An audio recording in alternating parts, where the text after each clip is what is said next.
Let's take a look at Mike Katz. With a height of 6 feet 1 inch and a weight of 240 pounds, Mike Katz was a fairly large bodybuilder for his time, as he competed in the 60s, 70s, and even into the 1980s.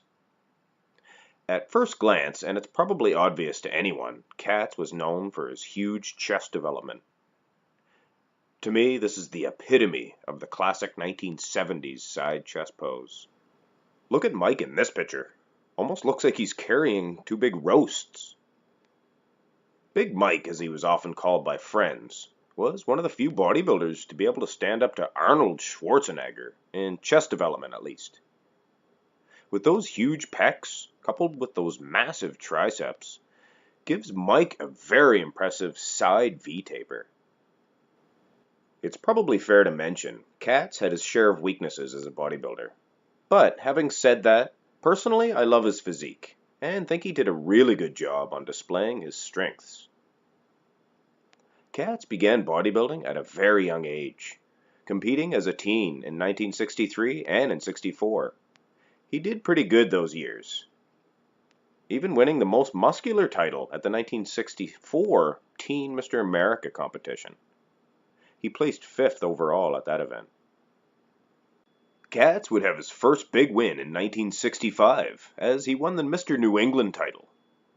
This was pretty significant, as it would also be his last first-place finish. In 1971, Mike Katz made his IFBB Mr. Universe debut.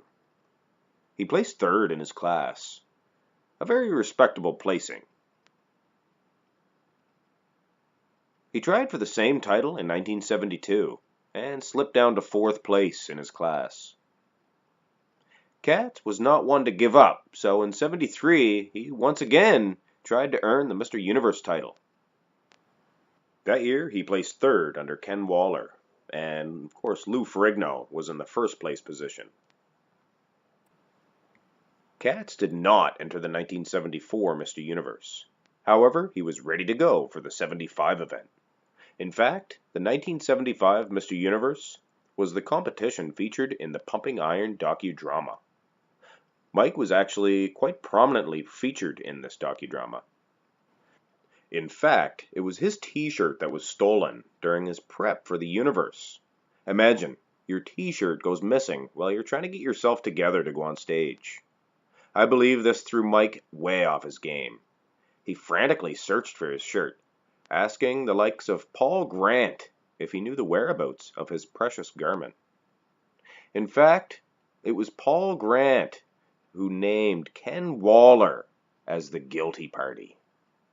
Ken Waller is pure evil.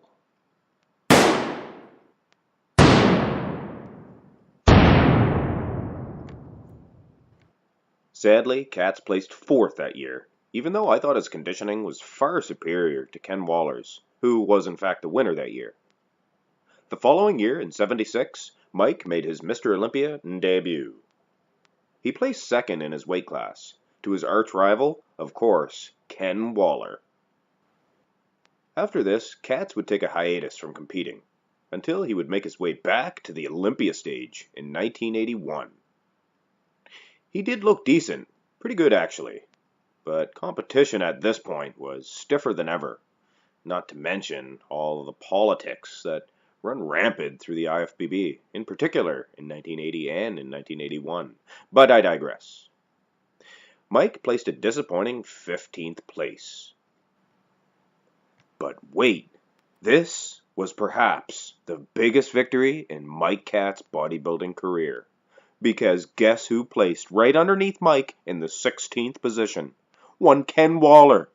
This must have been so satisfying to Katz to finally one-up his arch nemesis. And to do it on the Olympia stage made that victory all that much more sweet. This would be his last competition, as he would retire from professional bodybuilding for good. Katz is one of the most respected and well-liked bodybuilders in the history of the sport.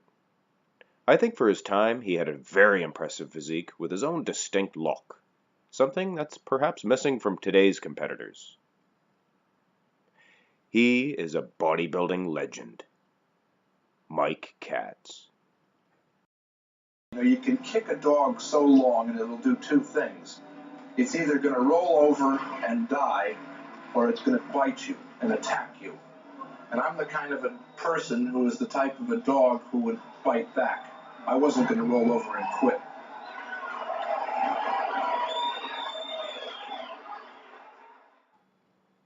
Well, that about does it for that one. I'll be sure to add to my profiles of classic bodybuilders like Mike Katz, so keep an eye open for them ones. Hope you enjoyed the video. Hit like and subscribe if you did. And that's it for now. This is Mark for Mark's Max Muscle.